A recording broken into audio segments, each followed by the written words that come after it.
In response to the panic and hysteria caused by voluntary evacuation, the government began forcibly relocating the several thousand people of Japanese ancestry living on the West Coast internment camps. By May 1942, all of Western Washington's Japanese inhabitants had been sent to relocation camps in California, Idaho, and as far east as Wyoming and Arkansas. They were instructed to bring only what they could carry and were forced to sell their remaining possessions for a fraction of their value. So I was 15. I was a freshman in high school when the State Patrol came and picked us up and took us to Everett and put us on a train to Tule Lake. Yeah, they only gave us a few days, and we could only take 2 suitcases. One of my household chores was dusting our furniture, and so right in the morning, we must have gotten up very early. I dusted everything in the house, just for old time's sake, and we shut the door and left. Families also had to leave pets behind, which were not permitted in camps or assembly centers. I remember sitting on the back porch with my pup and saying, what are we going to do if we move? I was concerned about my dog. And that's another tragic story I just can't believe, and so I took him down Lake Washington about a week before. We were going to leave, and I released him. But he found his way back. That was a long way back.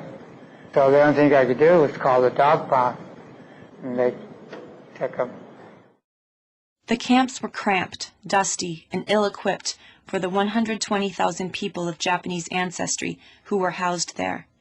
One of these camps, Minidoka, was located in southern Idaho near Twin Falls.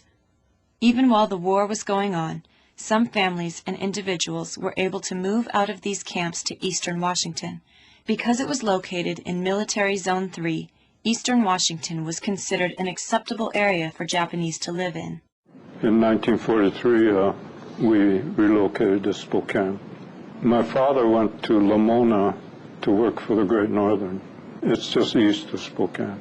And so my mother and father and my youngest sister and brother lived at home, and my older sister and I lived in Spokane. So that's where I went to school at Lewis and Clark, and I graduated from there. College-age Nisei were able to attend schools in the Inland Northwest through sponsorships, the National Japanese American Student Relocation Council, and family, friends, and relatives. A government sponsorship program allowed students to leave the camps, but only under the observation of the police and the supervision of a sponsor. I guess you could release somebody if they got a sponsor and you're on probation. It's just like a criminal that gets on probation, but he has a sponsor. Some students were able to attend Gonzaga University in Spokane. My mother was so worried of us being in the internment camp, like she had said that we were going to go to waste here. And so she approached Father Tipisar, and Father Tipisar had the president at Gonzaga University sponsor me. I believe it was in October. I was allowed to leave to attend Gonzaga University. Like I said before, I was on probation, so every month I used to have to go down to the police station and get a okay slip from the president while I was on probation, but that's why I got out so early. Others attended Washington State College in Pullman, but with their strict quota system, the college would only allow so many Nisei into the school. And they would only let so many Japanese Americans in, Niseis in. I couldn't get into Washington State because their quota was filled. So then I applied to Whitworth and was accepted. I just went there for 1 year. Whitworth College in Spokane also accepted Nisei students. Its president, Frank Warren, had been a missionary to Japan in the 1920s.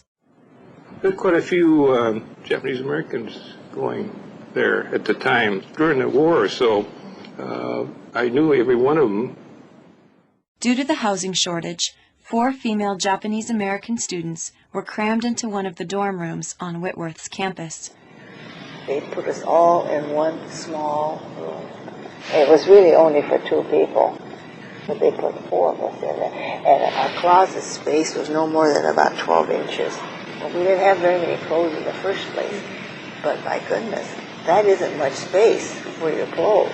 And that's all we had, divided up 4 ways. By 1944, 10% of Whitworth's student body was Japanese American, including nearly half of the basketball team.